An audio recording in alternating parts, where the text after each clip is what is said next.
Tucson, Arizona. A city of saguaro cactus and desert sunsets, sprawling at the foot of the Santa Catalina Mountains, 45 minutes from an international border, hours from anywhere that most people would call the middle of nowhere. A place where the heat bakes the earth to a deep amber and the nights carry a silence that feels ancient.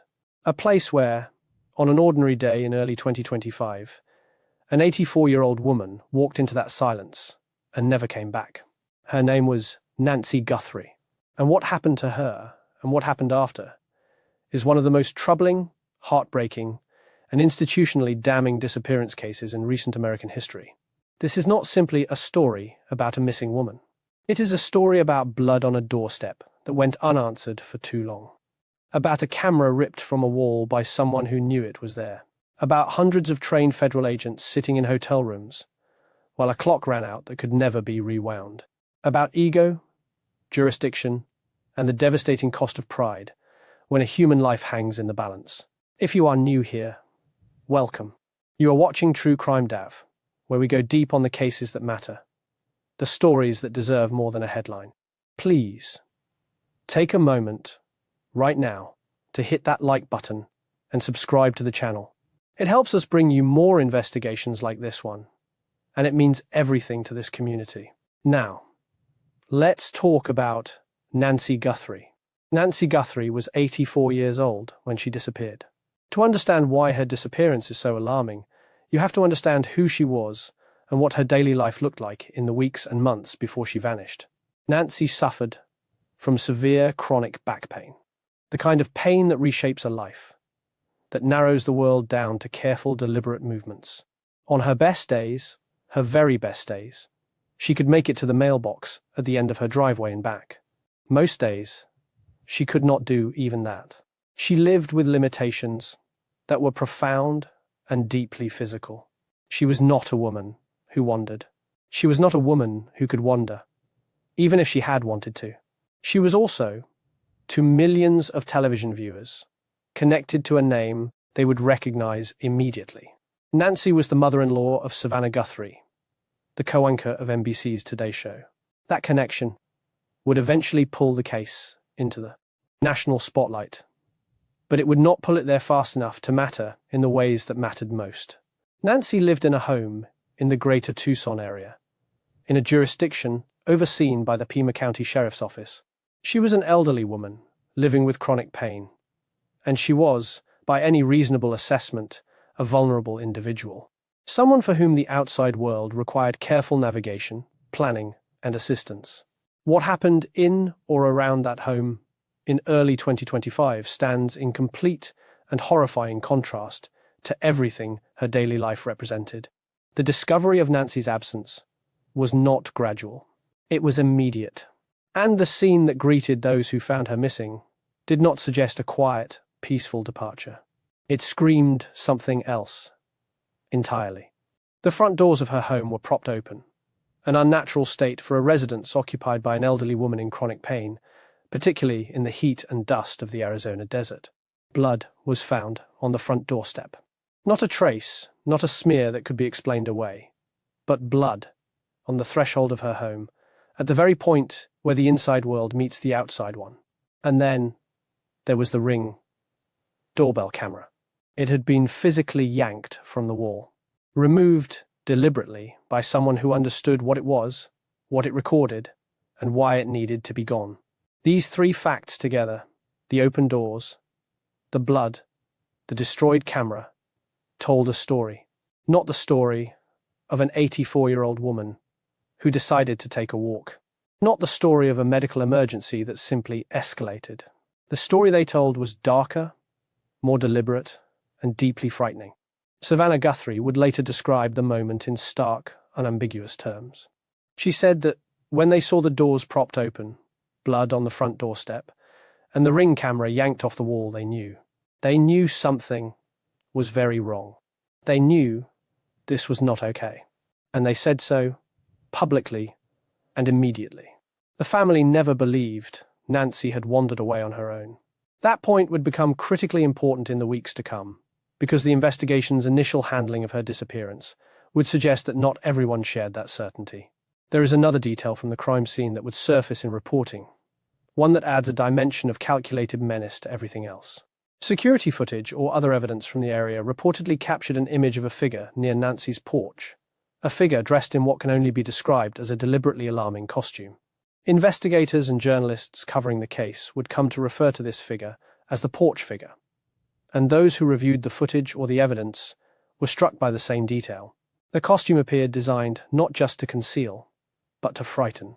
Retired FBI agent Maureen O'Connell, who has spent decades working some of the most complex cases in federal law enforcement, reviewed the available information about this figure and offered a measured but pointed assessment. In her view, the costume was overkill, too deliberate, too staged. Too many elements working together in a way that did not fit the geography or the demographics of the neighborhood around Nancy Guthrie's home. There are aspects of it, she said, that do not belong, aspects that seem intentional in ways that are difficult to make sense of unless you accept that the person wearing it had something very specific in mind. What that specific thing was remains unknown.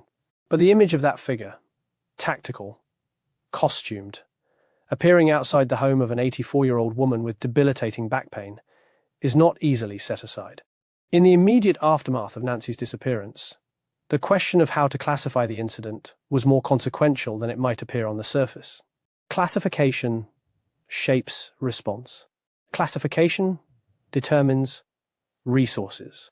Classification sets the pace and the priorities of every action that follows. And in the case of Nancy Guthrie, the initial classification was, by multiple accounts, wrong.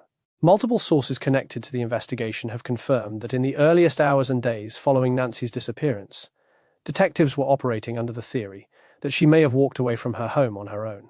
This was not a fringe assumption quietly held by one or two officers. According to people close to the investigation, it shaped the response in the critical early period, and it slowed things down. Let that sit for a moment. An 84-year-old woman, severe, chronic back pain, barely able to reach the mailbox on her best day. Blood on the doorstep. Ring camera ripped off the wall. Doors propped open. And the initial working theory was that she walked away. There would be a correction offered later.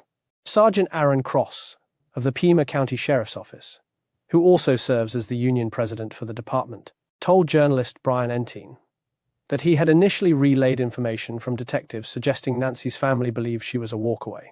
Cross subsequently called to correct himself. What the family actually believed, he clarified, was that Nancy may have called an ambulance on her own due to a medical crisis, that she may have arranged for someone to take her away, not that she walked away independently. There is an important distinction between those two things. But neither version, as it turned out, aligned with the evidence.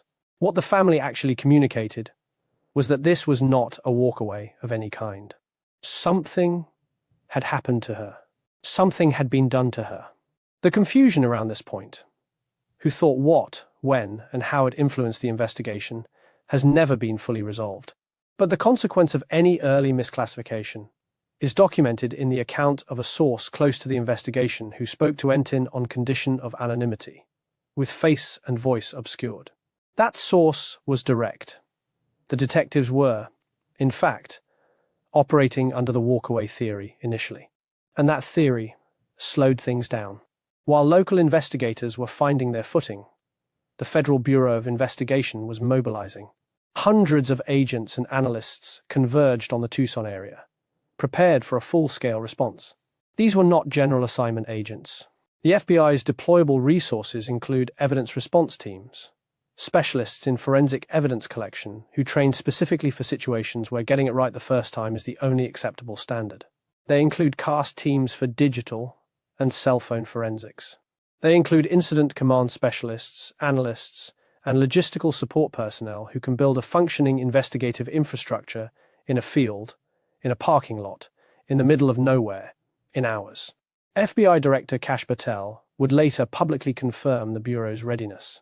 Speaking in terms that veterans of the Bureau described as extraordinary for a sitting director, Patel confirmed that hundreds of agents were ready to go.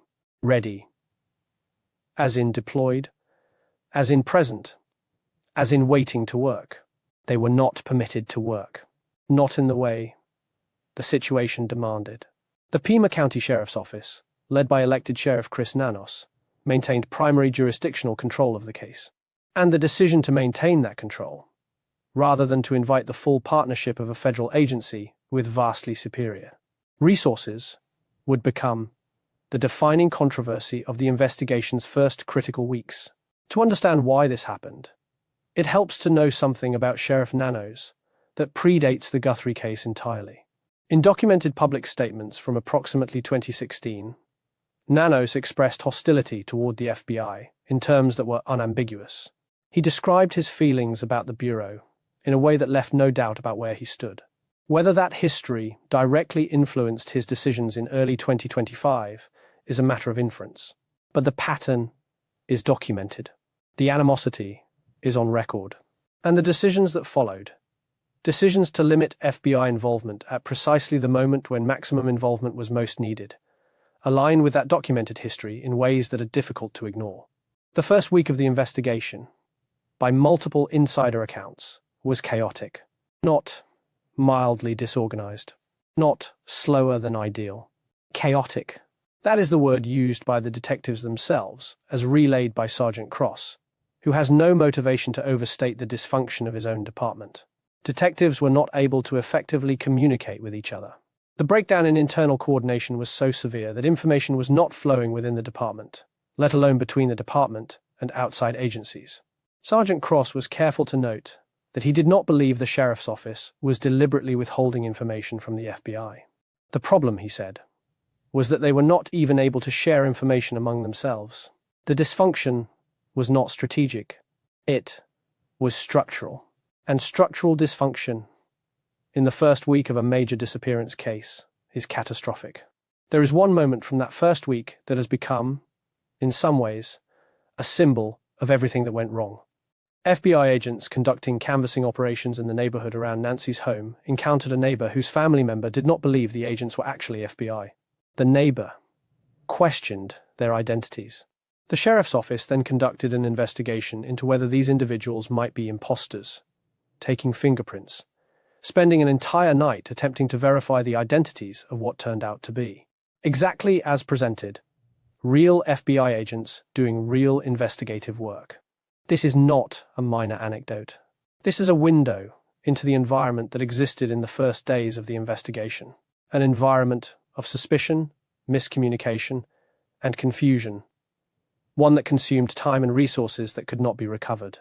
The FBI was eventually granted access to Nancy's home. That access came on approximately the 5th day after her disappearance, and when it came, it was described as brief. A couple of hours, according to reporting.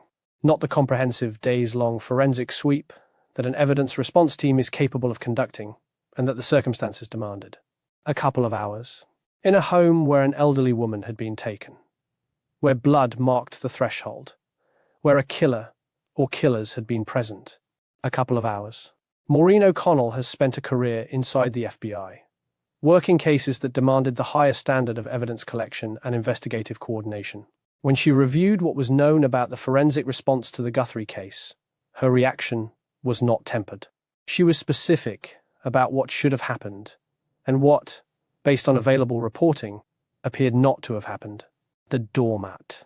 The bloody doormat at the front entrance of Nancy's home, evidence visible, documented, disgusting coverage, was observed to still be in place after investigators had been at the scene. O'Connell's response to this detail was unequivocal. She would have taken that mat. She would have taken a reciprocating saw to the door handles, the doors themselves, the tile beneath them. She noted that her colleague Steve, another veteran of forensic investigation, expressed the same view independently. When evidence is present and accessible, you take it. You do not leave it. You do not assume someone else got to it first. You take it. Her vision for what a proper FBI evidence response team deployment would have looked like at this scene is worth understanding. Not 5 agents for 2 hours. 15 to 30 specialists, working the house, the outbuildings, the garage, every surface, every threshold, for as long as it took. She proposed publicly that the Guthrie family could request that the FBI's ERT return to the property and conduct a complete reprocessing of the scene. Frame it as a training exercise, if that helps bring it about. But conduct it completely, thoroughly, and with every resource the Bureau has available. Because whatever they might find, she argued, would be more than what appeared to have been collected so far. The question of what was actually collected has been a persistent one. What has entered public knowledge is the detail of a single hair recovered from the scene, a hair without a root. In forensic terms, a rootless hair cannot provide nuclear DNA, the kind that yields a unique genetic profile, the kind that can place a specific individual at a scene with the precision that builds prosecutions. What a rootless hair can provide is mitochondrial DNA, genetic material that traces the maternal line, that can establish family connections and narrow possibilities, but that operates with limitations that nuclear DNA does not share. O'Connell's reaction to the possibility that a rootless hair might represent the sum of physical evidence collected was emphatic. She did not believe it. She refused to accept it as a complete accounting. In her experience, she said, no FBI supervisor would accept that accounting either.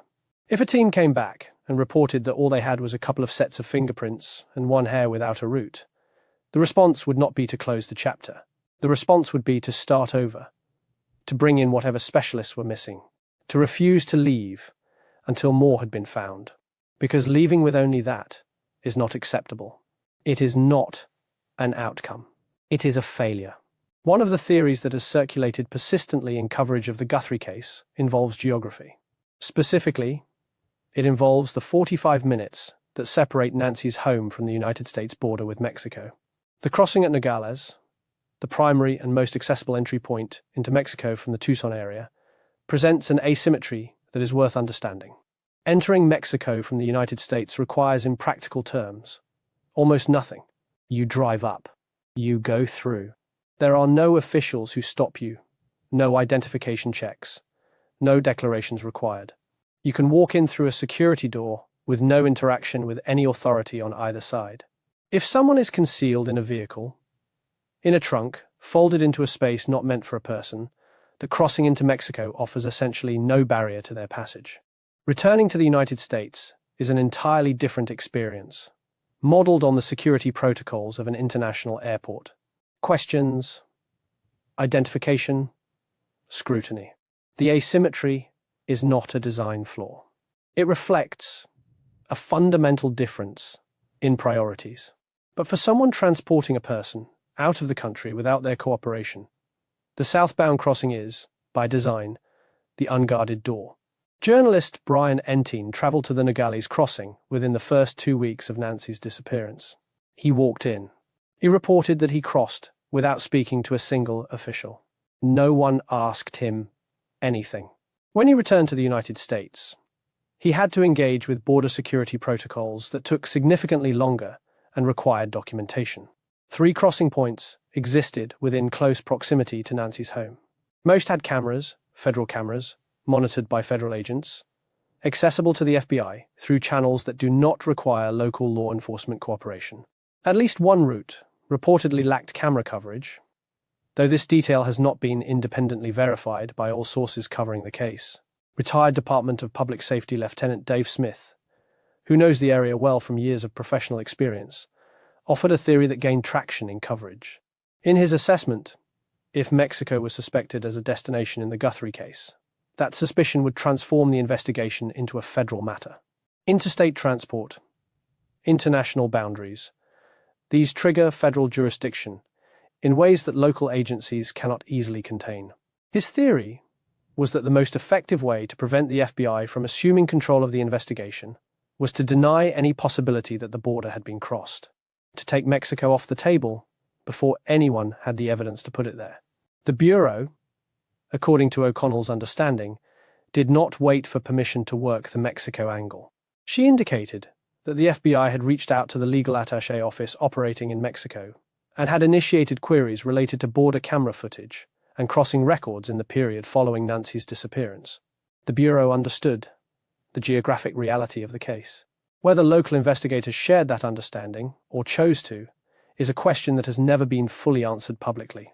O'Connell noted one additional consideration for anyone who believes the crossing scenario is unlikely: the difficulty of identifying a specific vehicle in border footage without a vehicle description. Thousands of vehicles pass through these crossings in any given period. Without knowing what car to look for, the task of reviewing footage becomes enormous, but not impossible. Investigators with sufficient manpower and a defined time window can review footage systematically.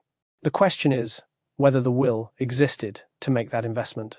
Kash Patel's appearance on Sean Hannity's podcast in the weeks following Nancy's disappearance was remarkable for a number of reasons, not least of which was simply that it happened at all. FBI directors do not typically speak publicly about active cases in terms that could be construed as criticism of partner agencies. The Bureau's institutional culture emphasizes bridge building, even when bridges are being burned from the other side. O'Connell, who has followed directors through the most contentious interagency conflicts in modern law enforcement history, through Waco, through situations where the FBI absorbed public blame for decisions made by other agencies, said she had never seen a director speak the way Patel spoke about the Guthrie case.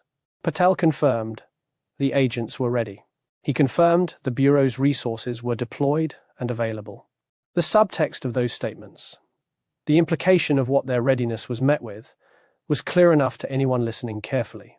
O'Connell proposed two possible interpretations of the director's comments, and neither of them is comfortable. The first is that the case is in far worse shape. The public has been led to believe that Patel's public statements are a form of preemptive accountability, a way of establishing on the record that the Bureau was ready and was not given the access it needed before an outcome is announced that will demand explanation. The second interpretation is related, that the investigation has yielded so little that the Bureau is already thinking about how this case concludes, and Patel is ensuring that the Bureau's position is documented before that conclusion arrives. O'Connell did not find comfort in either interpretation. She found them both consistent with what she described as a preventable failure, a cascade of decisions made at the leadership level that compounded in the most consequential hours of the investigation.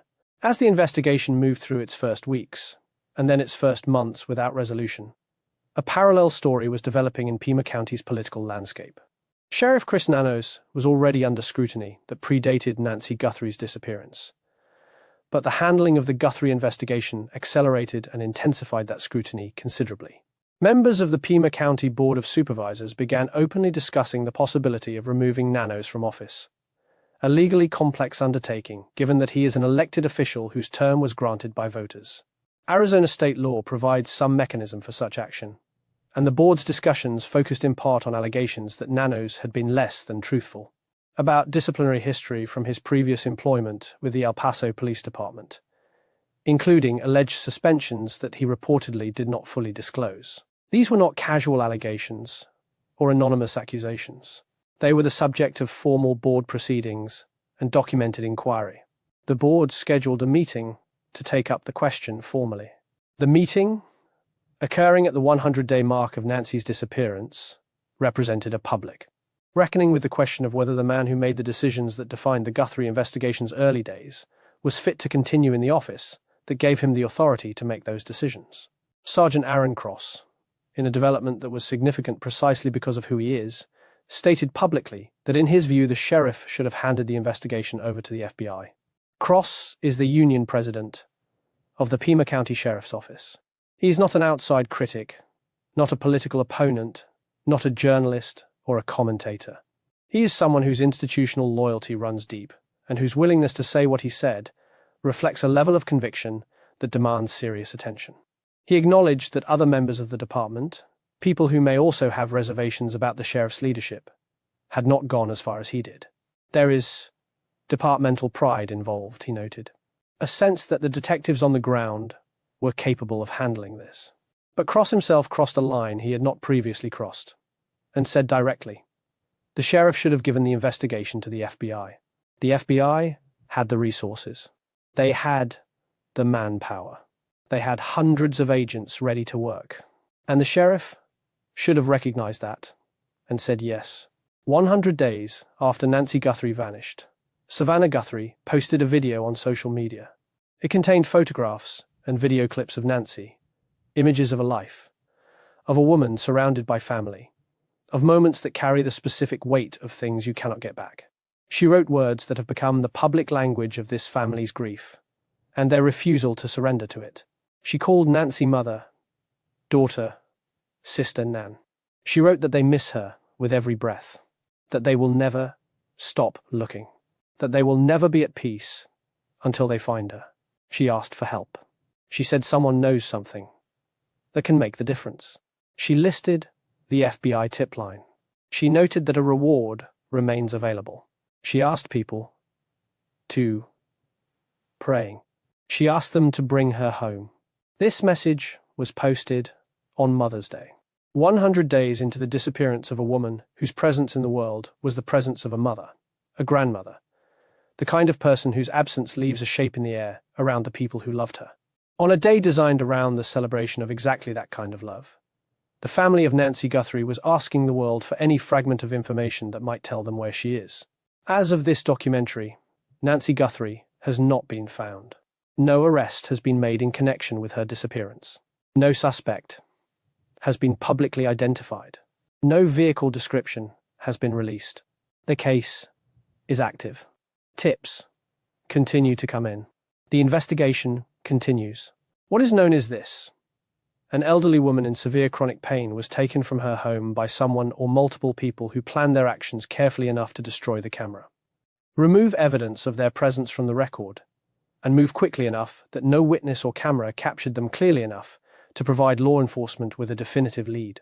What is also known is that the response to her disappearance, in its earliest, most critical hours, was defined by miscommunication, misclassification, and the kinds of leadership failures that cost investigations time they cannot recover.